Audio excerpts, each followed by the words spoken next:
Welcome back to Chilltalk English. Today is a very practical episode. Travel English for the airport, especially if you're flying to the UK. I chose this topic because airports make me, how can I say it, confident at home and confused everywhere else. Henry becomes a beginner in his own language at the airport. He suddenly forgets how to walk, how to hold a passport, and how to drink water without spilling it. That is a true story. One time, I tried to scan my boarding pass on the wrong machine 3 times. The staff member looked at me like, "Sir, are you okay?" And I said, "Yes, I'm just practicing." Perfect. So if you feel nervous at airports, you're not alone. Today, we'll make it simple. We'll practice pronunciation, common questions, and useful vocabulary you will hear again and again. Great. First, let's start with something many learners ask about, the names of big UK airports. If you fly into the UK, there's a good chance you'll land at one of these.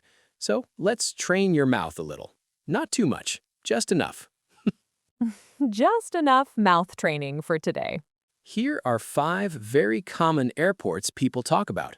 Number 1, London Heathrow. Heathrow. The tricky part is the th sound in Heath. Put your tongue gently between your teeth. Heathrow. Heathrow. And don't push too hard. It's a soft sound.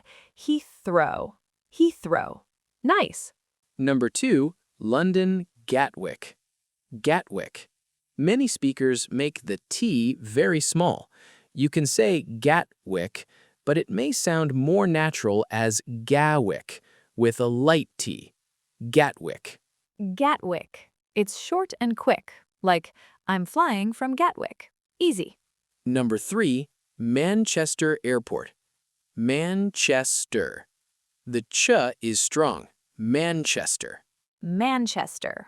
I like this one because it feels energetic. Manchester. Number 4, London Stansted. Stansted. Stansted. Some people say it very clearly, 2 parts. Stansted. Stansted. And notice we don't say Stansteaded, just Stansted. And number 5, London Luton. Luton. Some people say Luton, others say it with a small stop in the middle, Lewin. Both are common. Luton. Luton. If you say it slowly, it's fine. Luton. If you say it fast, it becomes Lewin. Either way, people understand you. Also, quick tip. You can say the full name, London Heathrow, London Gatwick, or you can simply say Heathrow, Gatwick, Manchester, Stansted, Luton. In most travel conversations, the short name is enough. Okay, now we want to hear from you. Imagine you're chatting with a friend. Henry, ask them the question. Sure. So, listener, have you ever flown to the UK? If yes, which airport did you use? And if not, is the UK on your travel list this year? And if the UK is not your plan, tell us, which English-speaking country do you want to visit? Canada, Australia, the US, Ireland? Or maybe you just want English for travel in general. For me, travel plans are on my mind too. I'm thinking about visiting Germany later this year. I've only been there very briefly in the past, like a hello-goodbye kind of visit. That kind of trip doesn't count. That's like smelling food but not eating it. Exactly. This time I want to really go, take trains, get lost in small streets, order coffee, and maybe ask for directions without panic. And, Henry, how's your German? My German is like a plant with no water. It exists, but it's not doing well. I can say hello, I can say thank you, and after that I start smiling and pointing at things. The universal language, smiling and pointing. So I decided to do something different this year. And that brings us to a quick message from today's partner. We'll keep it short and clear. Yep, if you usually skip this part, don't worry. This time it's actually useful for language learners. Today's episode is supported by Fluent Step Online, a program that runs a 3-month speaking challenge. The idea is simple. You take regular live lessons with a teacher, you speak a lot, and you build habits. And the cool thing is, there are two choices, a full challenge and a lighter challenge, right? Right. The full challenge is basically one lesson almost every day. It's intense. The lighter challenge is around 3 to 4 lessons per week, which is more realistic for people who work, study, or have busy lives. Like Henry, who is busy being confused at airports. Exactly. I'm planning to do the lighter one because I want consistency, not stress. The program offers several languages, and I'm choosing German to prepare for my trip.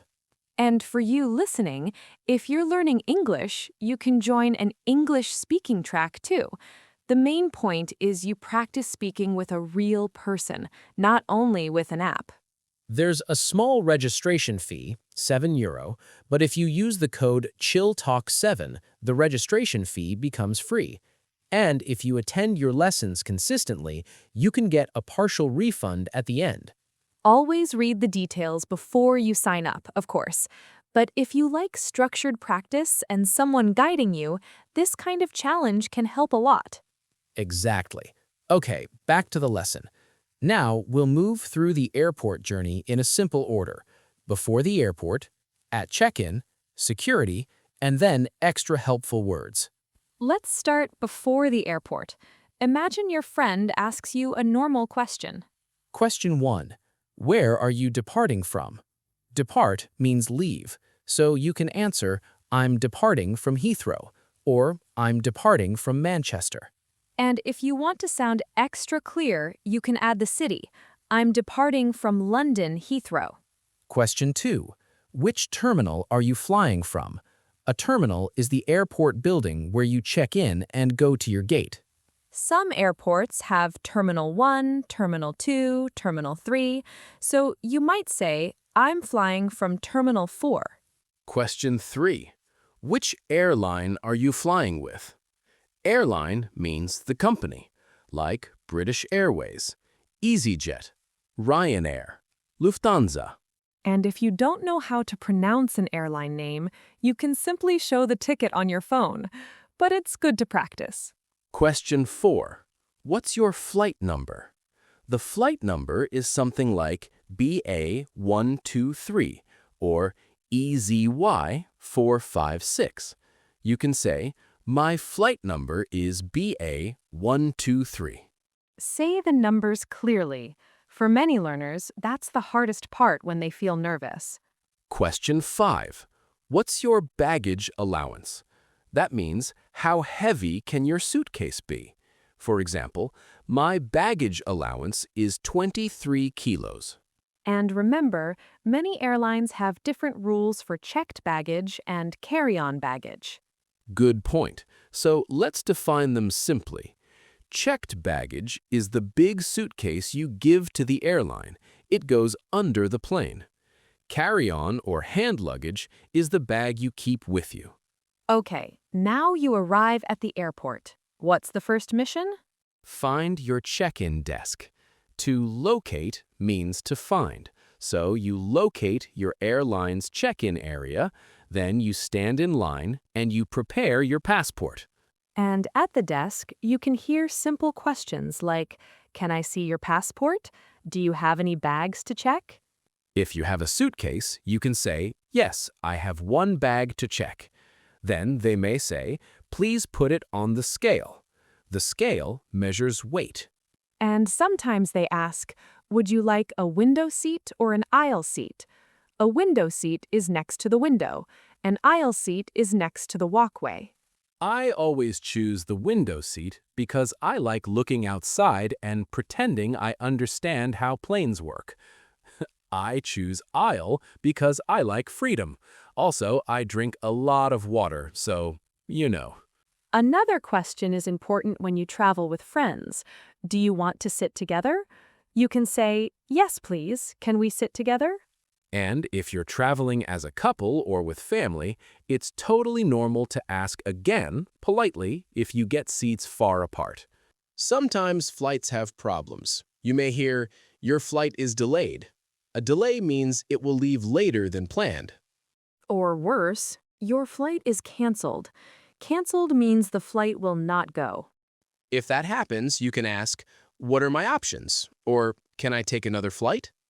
Great survival questions. Short, clear, polite. After check-in, you get your boarding pass. This is your ticket to enter the gate area and get on the plane.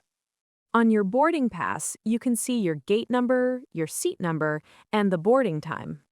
Now, sometimes the gate is not ready yet, so you look at the big screens, often called the departures board. It shows the flight number and the status. And you may see words like on time, delayed, boarding, or gate closing. Boarding means people are getting on the plane. The verb is to board. We are boarding now. Okay, next big step, security. This is where many learners feel stress because there are rules and fast instructions. True, the staff may speak quickly, but the instructions are usually simple and repeated. You may hear, remove your jacket, empty your pockets, take out your laptop. You put your items in a tray, and the tray goes on a moving belt into the X-ray machine. You might also hear, liquids must be in a clear plastic bag. Liquids over 100 milliliters are not allowed. If something is not allowed, we can say it is forbidden or prohibited. Prohibited sounds a bit more official. And if you bring a prohibited item, security may confiscate it. Confiscate means they take it away and you don't get it back. Let's give a simple example. If you accidentally bring a big bottle of shampoo, they may say, sorry, you can't take this, and you have to throw it away. I once forgot I had a small tool in my bag. Not dangerous, just silly. But they still took it. I felt like I had committed a crime against travel. And the important thing is stay calm. Security staff see thousands of people. If you are polite, it's usually fine. After security, you walk through a scanner. Then you collect your things. Quick tip, don't rush. People rush, then they forget their phone in the tray. Yes, slow is fast. Slow is safe. Now you enter the departure area. This is where you see shops and restaurants. You may hear the phrase duty-free. Duty-free means some items may be cheaper because of tax rules. People often buy perfume, chocolate, or gifts. Another useful place is lost and found. If you lose something, you can ask, is there a lost and found office? Great. And now let's add a few extra travel words that help you sound natural. Word 1. Direct flight. A direct flight goes from A to B without changing planes. Word 2. Connecting flight. That means you change planes on the way. Word 3. Transfer. This is the change itself. I have a transfer in Amsterdam. Word 4. Carry-on. That's the bag you keep with you, and checked baggage is what you give to the airline. Word 5. Personal items. Staff may say, keep your personal items with you. That means don't leave your bag alone. Word 6. Runway. That's the long road where the plane goes fast to take off or slow down after landing. Word 7. Take off and land. Take off is when the plane leaves the ground. Land is when it returns to the ground safely. And let's add 2 more that many people meet when they arrive in another country: immigration and customs. Immigration is where they check your passport and ask why you are visiting. Customs is where they check what you bring into the country. You might hear, what is the purpose of your visit? You can answer tourism, or business, or I'm visiting friends. If they ask, "How long are you staying?" you can say, "I'm staying for 1 week." Simple. Now, I want to do a tiny practice with you. Henry asks, I answer. You can repeat after me at home. Okay. Where are you departing from? I'm departing from Gatwick. Which terminal are you flying from? I'm flying from Terminal 2. Do you have any bags to check? Yes, I have one suitcase to check. Window or aisle? A window seat, please. Perfect. And listener, if you want a challenge, say the same lines but change the airport and the seat. Before we finish, one more emotional truth. It's normal to feel nervous when you travel in English. Yes, and nervous English is still English. If you speak slowly and use simple sentences, people will understand you. And if you don't understand someone, you can say, Sorry, can you repeat that, please? That sentence is magic. Or, can you speak more slowly, please? Also magic. Okay, let's wrap up. Today you practiced UK airport names, check-in questions, baggage words, security instructions, and extra travel vocabulary. If you're traveling soon, listen again and shadow the lines. Copy the rhythm. Your goal is not perfect grammar. Your goal is calm communication. Thanks for spending time with us on Chill Talk English. Take care and have a good flight, even if you're only flying in your imagination today. See you next time.